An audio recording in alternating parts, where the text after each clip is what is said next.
بسم اللہ الرحمن الرحیم۔ سامعین کرام، آپ سن رہے ہیں اردو کہانی طلسم ہوشربا کی جلد نمبر 5 اور یہ اس سلسلے کی قسط نمبر 33 ہے۔ اس قسط کے بعد جلد نمبر 5 کا اختتام ہو جائے گا، پھر اس کے بعد ہم سنیں گے جلد نمبر 6۔ مجھے امید ہے آپ کو میری یہ کاوش پسند آ رہی ہوگی۔ آپ نے اگر ابھی تک میرا چینل کہانی گھر سبسکرائب نہیں کیا تو ابھی میرے چینل کو سبسکرائب کر کے بیل نوٹیفیکیشن آن کر لیجئے تاکہ آنے والی ہر نئی کہانی کی اطلاع بر وقت آپ تک پہنچ سکے۔ شہزادہ عالم شاہ اس صورتحال کو زیادہ دیر برداشت نہ کر سکا۔ اس نے نعرہ لگا کر دوسری تلوار بھی نکال لی اور گھوڑے سے چھلانگ لگا کر دونوں ہاتھوں سے اپنے مقابل سواروں اور ان کے گھوڑوں پر تلواریں برسانے لگا۔ محافظ سواروں کو بادشاہ نے سختی سے تاکید کر دی تھی کہ خبردار عالم شاہ کو نقصان نہ پہنچنے پائے۔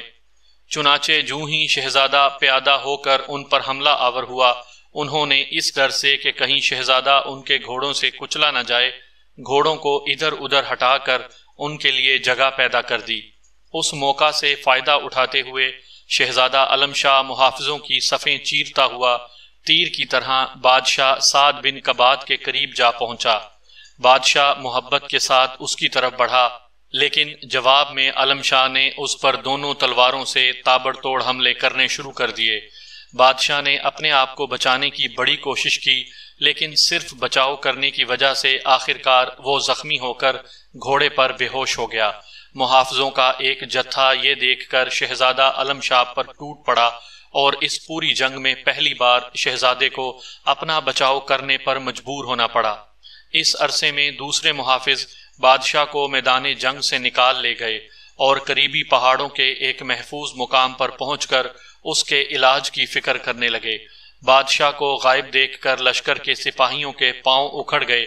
ان میں سے کچھ لڑتے بھڑتے ہوئے اور کچھ بدحواس ہو کر بھاگتے ہوئے پہاڑوں میں جا کر چھپ گئے۔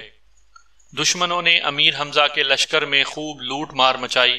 حسینہ جادوگر نے امیر حمزہ کی مشہور بارگاہ سلیمانی پر قبضہ جمایا اور دونوں شہزادوں اور اپنے لشکر کے ساتھ فتح کے نعرے بجاتی لقا کی خدمت میں واپس ہوئی۔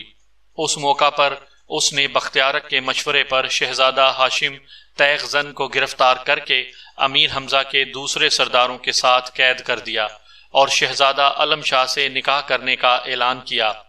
لقا کے اشارے پر سلیمان امبرین نے اپنے سرداروں کو ان کی شادی کے انتظامات کرنے کا حکم دیا اور خوش ہو کر سارا حال افراسیاب کو لکھ بھیجا۔ افراسیاب باغ سیب میں ناچ گانے سے دل بہلا رہا تھا کہ ایک طلسمی پتلے نے حاضر ہو کر اسے ملکہ حیرت کا ایک خط پیش کیا۔ اس خط میں ناگن بجلی کی غداری اور چنچل بجلی اور اس کے لشکر کی بربادی کا تفصیل سے ذکر کرنے کے بعد شہنشاہ سے مدد بھیجنے کی درخواست کی گئی تھی۔ خط پڑھتے ہی افراسیاب نے محفل برخاست کرنے کا اشارہ کیا۔ اسی لمحے اس کے کانوں میں کوہ عقیق کی سرحد پر رکھے ہوئے نقارے کی آواز گونجنے لگی۔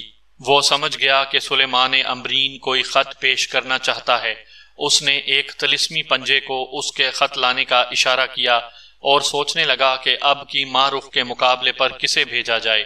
کچھ دیر کے سوچ بچار کے بعد اس نے فیصلہ کیا کہ دھماکہ بجلی اس مہم کے لیے موزوں رہے گی، لیکن اس فیصلے کے مطابق ابھی وہ کسی طلسمی پتلے کو دھماکہ بجلی کو حاضر کرنے کا حکم نہ دے پایا تھا کہ کوہ عقیق کی سمت جانے والا طلسمی پنجہ سلیمان امبرین کا خط لے کر حاضر ہو گیا۔ افراسیاب نے دھڑکتے ہوئے دل سے خط ہاتھ میں لیا اور کھول کر پڑھنے لگا۔ وہ سمجھتا تھا کہ اس میں حسینہ جادوگر اور اس کے لشکر کی تباہی کا ذکر کر کے مدد طلب کی گئی ہوگی، لیکن خط کی عبارت ختم کرتے کرتے اس کا چہرہ خوشی سے تمتما اٹھا۔ اس نے دھماکہ بجلی کو طلب کرنے کا خیال ملتوی کر دیا اور اپنے جادوگر وزیر باغبان قدرت کو بلا کر کہنے لگا، جمشید سامری اور خداوند لقا کی عنایت سے میری نحوست کے دن گزر گئے۔ دشمنوں کے اقبال کا سورج غروب ہو گیا۔ امیر حمزہ کئی دن سے ایک اندھے کنویں میں بند ہیں۔ ان کے نامور سردار حسینہ جادوگر کی قید میں ہیں۔ امیر کا جانشین بیٹا عالم شاہ حسینہ جادوگر کے جادو میں گرفتار ہے۔ بادشاہ سعد بن کباد زخمی ہو کر پہاڑوں میں روپوش ہو گیا ہے۔ ادھر طلسم ظاہر کے محاذ پر بھی دشمن اندر سے کھوکھلا ہو چکا ہے۔ باغیوں کی بادشاہ ماجبین اور سپہ سالار اسد غازی گنبد نور کے طلسم خانے میں بند ہیں۔ ایسی حالت میں بس ایک امرو ہے جو ہمارے لیے درد سر بنا ہوا ہے۔ وہ ہمارے قابو میں آ گیا تو پھر ہر طرح قصہ پاک ہے۔ باقی لوگ یا تو ہتھیار ڈال دیں گے یا جا کر پہاڑوں سے سر پھوڑیں گے۔ چنانچہ اب تو اسی وقت جا اور جس طرح بھی بن پڑے مارخ کے لشکر سے امرو کو اٹھا لا۔ دوسروں کو اس مہم پر بھیجنا میرے نزدیک وقت خراب کرنا ہے۔ افراسیاب کا یہ حکم سنتے ہی باغبان قدرت اڑتا ہوا لشکر مارخ کی سمت روانہ ہو گیا۔ مارخ کے لشکر میں آدھی رات تک فتح کا جشن منایا گیا تھا۔ اس کے بعد سب لوگ جا کر اپنے اپنے خیموں میں سو گئے تھے۔ دن بھر سخت جنگ نے انہیں تھکا کر چور کر دیا تھا۔ بستر پر لیٹتے ہی کسی کو ہوش نہ رہا۔ امرو کو کھٹکا لگا ہوا تھا کہ ناگن بجلی کو باغی بنانے اور چنچل بجلی کو ہلاک کروانے کے سبب کہیں افراسیاب غفلت میں کوئی کاروائی نہ کر بیٹھے۔ چنانچہ اس نے ایک جادوگر قیدی کو بے ہوش کر کے اور اس کی صورت ہو بہو اپنی جیسی بنا کر اپنے بستر پر لٹا دیا اور خود ایک خدمتگار کے بحروپ میں خیمے کے باہر فرش پر پڑ رہا۔ باغبان قدرت اڑتا ہوا اس کے خیمے میں آیا اور نقلی امرو کو باندھ کر لے گیا۔ جاتے وقت اس نے جادو پڑھ کر سارے لشکر کو ہوشیار کیا اور اوپر اڑتے ہوئے للکارا، میں افراسیاب کا وزیر باغبان قدرت ہوں، امرو کو لیے جاتا ہوں، ہمت ہو تو چھڑا لو۔ سارے لشکر میں کوہرام مچ گیا۔ مارخ، شکیل، بہار جادوگر، فرمانیہ، کاکل کشا اور دوسرے بہت سے جادوگروں نے طرح طرح کے وار باغبان قدرت پر کیے، مگر وہ بچ کر صاف نکل گیا۔ افراسیاب نقلی امرو کو دیکھ کر بہت خوش ہوا، لیکن جب اس کی بے ہوشی دور ہوئی تو وہ افراسیاب سے فریاد کرنے لگا۔ افراسیاب نے کتاب سامری کھول کر دیکھی اور حقیقت معلوم کر کے وہ باغبان قدرت پر برس پڑا کہ وہ اصلی کے بجائے نقلی امرو کو پکڑ لایا ہے۔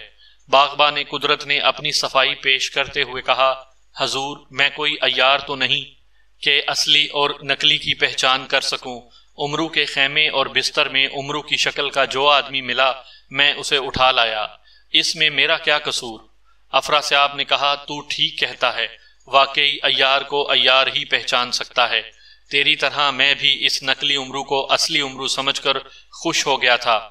اس کے بعد افراسیاب نے سرسر عیارہ کو بلا کر حکم دیا، میں 24 گھنٹے کے اندر اندر امرو کو اپنے سامنے بندھا ہوا دیکھنا چاہتا ہوں۔ یاد رکھ، اگر اس میں ناکامی ہوئی تو ہرگز تجھے جیتا نہ چھوڑوں گا۔ میرا ایک طلسمی پتلا تجھے اسی وقت مارخ کے لشکر کے قریب پہنچا دے گا۔ کام ختم کر کے جھٹ پٹ واپس آنا تیرے ذمے ہے۔ سرسر نے پکا وعدہ کیا۔ اس پر افراسیاب کے اشارے پر ایک پتلا اسے دن نکلتے نکلتے لشکر مارخ کے قریب چھوڑ آیا۔ سرسر نے ایک خادمہ کا بحروب بھرا اور جا کر ملکہ مارخ کی کنیزوں اور خادماؤں میں گھل مل گئی۔ دوپہر کا کھانا کھا کر ملکہ آرام کرنے لگی۔ اسی موقع پر ملکہ کے پاؤں دباتے دباتے سرسر نے اسے بے ہوش کر دیا، پھر ایک گٹھڑی میں اسے باندھ کر مسحری کے نیچے چھپا دیا اور خود ملکہ مارخ بن کر لیٹ رہی۔ تیسرے پہر خادماؤں نے آ کر اسے جگایا تو اس نے انہیں توشہ خانے سے ایک بڑا صندوق لانے کا حکم دیا۔ صندوق آ گیا تو اس نے خادماؤں کو باہر نکل جانے کا حکم دیا۔ مارخ کو مسحری کے نیچے سے نکال کر صندوق میں بند کیا، اس پر مہر لگائی اور کنیزوں کو بلا کر کہا، یہ صندوق لے جا کر مال خانے میں رکھوا دو۔